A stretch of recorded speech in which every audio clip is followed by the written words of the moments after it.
Je pense à ceux qui ont écrit notre charte et bâti les murs de cette organisation pour conjurer le pire, une fois celui-ci advenu à 2 reprises au XXe siècle, infligeant à l'humanité tout entière d'indicibles souffrances.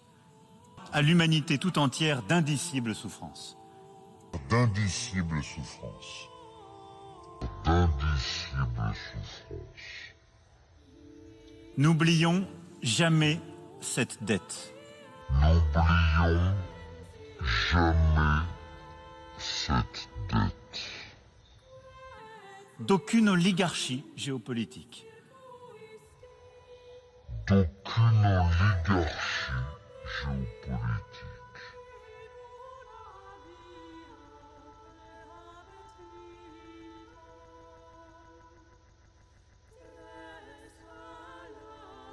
Celui de la guerre ou de la paix. Celui de la guerre ou de la paix.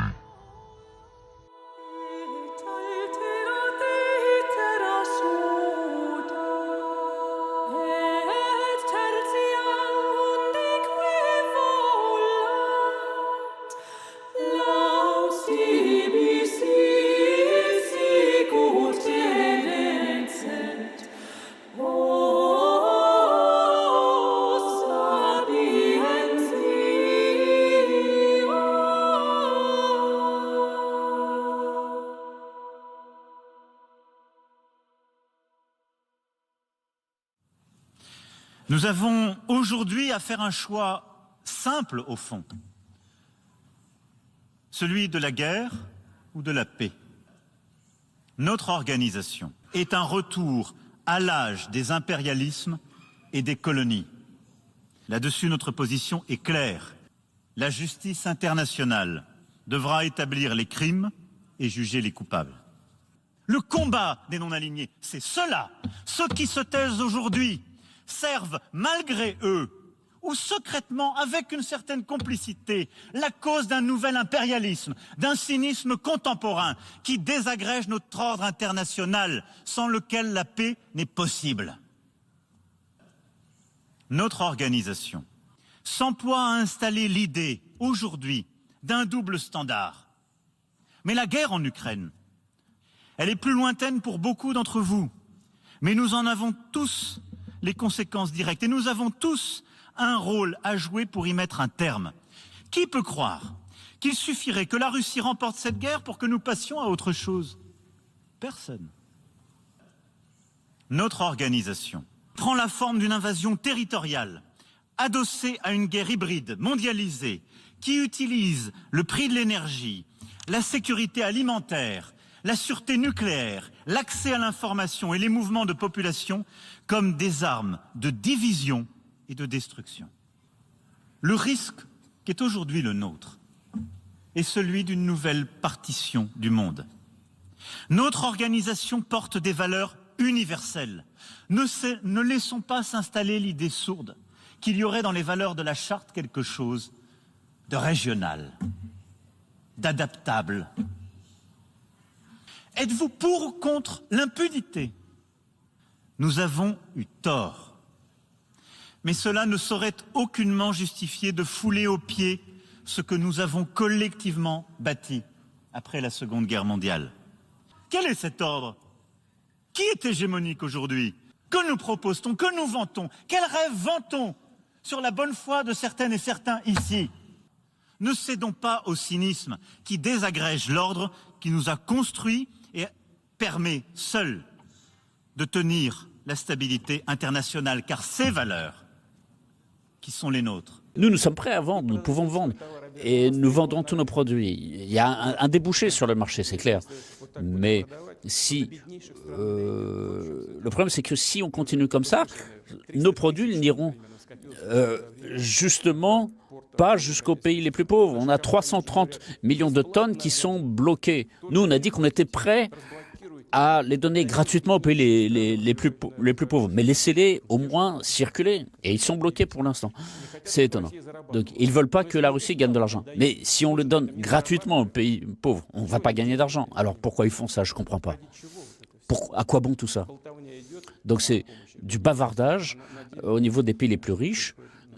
Et dans les faits, qu'est-ce qu'ils font? Moi, j'ai quand même l'impression que, en particulier les pays européens, ce sont d'anciennes puissances coloniales et qui ont conservé ce paradigme de philosophie coloniale de vivre aux dépens des autres. Ils n'arrivent pas à se débarrasser de ce paradigme dans leur politique pratique concrète tous les jours. Donc je pense qu'il est temps de mettre fin et de tirer les conclusions qui s'imposent ici de façon beaucoup plus civilisée. La belle affaire, mais sur quel principe? 55 guerres civiles sont en cours sur notre planète. 100 millions de personnes sont déplacées face aux crises, au dérèglement climatique, à la pandémie, à la montée des prix de l'alimentation. Les plus vulnérables sont toujours les plus touchés. Et à la cavalcade, la description que je viens d'en faire n'est pas exhaustive, mais elles sont à chaque fois ou le résultat des défaillances profondes de notre système international qui a su accompagner les bénéfices de la mondialisation, mais n'a pas su endiguer ces fractures, ces menaces, ces déséquilibres, ou la conséquence de nos divisions entre nous. Je suis prêt à investir dans les coalitions de financement, dites JET, autour des grands émergents, des coalitions d'acteurs étatiques, avec nos grandes institutions financières internationales. Vous savez, en la matière, pouvoir compter sur l'Union européenne, apporter des financements, apporter des solutions et accélérer cet agenda, comme nous avons su le faire au moment de la pandémie, mais de manière encore plus forte, plus efficace, plus résolue. Et nous devons traiter ensemble santé humaine et animale. C'est le sens même de l'initiative Une seule santé que la France porte avec plusieurs autres. Vous le voyez sur tous ces sujets, c'est plus de coopération, ce sont des partenariats d'acteurs, qu'ils soient en Afrique, sur le continent sud-américain, en Asie ou dans le Pacifique. Il nous faut un nouveau pacte financier avec le Sud. Voilà notre vraie ligne de front, celle qui doit nous rassembler. Ne nous résignons pas à la fragmentation du monde et à la montée des menaces à la paix. Les membres du P5 ne sont plus les seuls à avoir leur mot à dire. Ce qu'il nous faut faire ensemble, c'est bâtir la paix et l'ordre international contemporain au service des objectifs de notre charte. Chaque pays ici présent pourra indéfectiblement compter sur la France. Je vous remercie. Nous avons assumé les leçons. Le temps des jeux infantiles est révolu. L'humanité restera humaine ou elle périra. Hélas, maître, je pense qu'il y aura toujours des fous pour rêver de combat et de conquête. Les fous? Eh bien, il faut les mettre en état de nuire. Êtes-vous pour ou contre l'impunité? La belle affaire, mais sur quel principe? Et donc, à un moment donné, quand Bush arrive aux affaires, donc quelque chose comme le 20 janvier 2001, si je ne m'abuse, puisque c'est toujours le 20 janvier, on ne peut pas trop se tromper aux États-Unis, le 20 janvier, une des premières questions qu'il pose, c'est à quoi sert l'OTAN? Qu'est-ce que c'est que ce truc? Je mets de l'argent dedans, est-ce que c'est utile? Et il pose la question rive droite du Potomac, au Pentagone, et puis il pose rive gauche au département d'État, ministère des Affaires étrangères américain. Et la réponse du Pentagone est immédiate. Mais l'OTAN ne sert à rien. D'ailleurs, vous savez bien, Monsieur le Président, que nous-mêmes, militaires américains, nous ne sommes pas otaniens. Nous sommes les moins otaniens de l'OTAN. Donc, non, il faut arrêter cette affaire-là, c'est de l'argent perdu. Alors, la question est évidemment posée au département d'État. Et le département d'État dit exactement l'inverse. Il dit non, Monsieur le Président, surtout pas, il faut conserver l'OTAN. L'OTAN est le meilleur outil de maîtrise de l'Europe. Et dans le combat, on le sait bien, c'est le département d'État qui va l'emporter. Et l'OTAN survit non pas comme un outil militaire, rejeté par le Pentagone, mais comme un outil diplomatique de maîtrise de l'Europe. Et le jeu se met en place.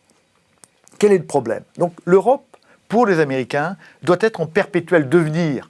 Une Europe advenue est une Europe qui est dangereuse parce qu'elle peut parler d'égal à égal. Et donc l'Europe ne doit jamais advenir. Donc il faut une Europe en perpétuel devenir et dont le son se perd un peu dans l'espace. Alors quelle meilleure manière que de l'élargir?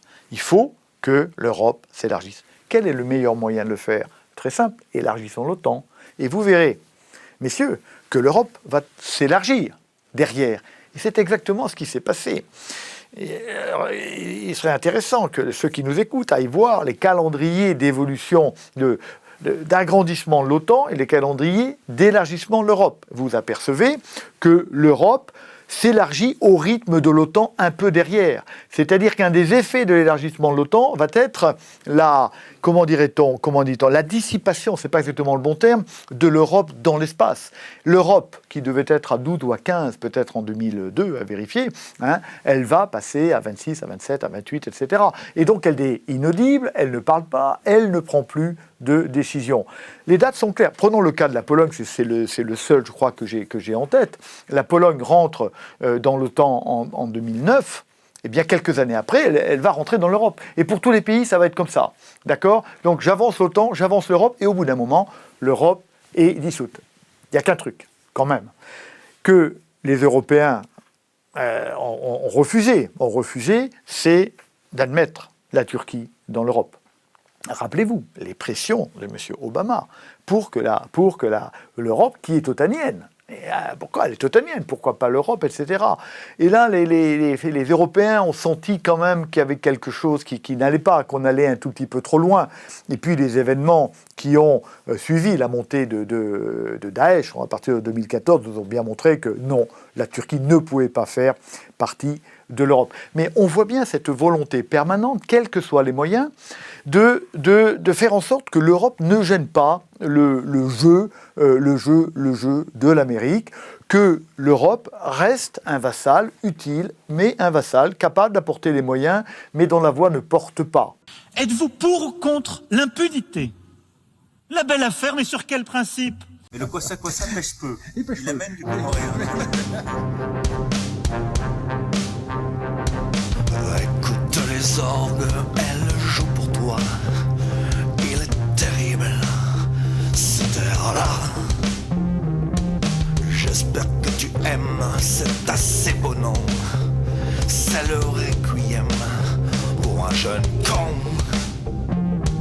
Je fais la reprise spécialement pour toi, à ta mémoire de CDA.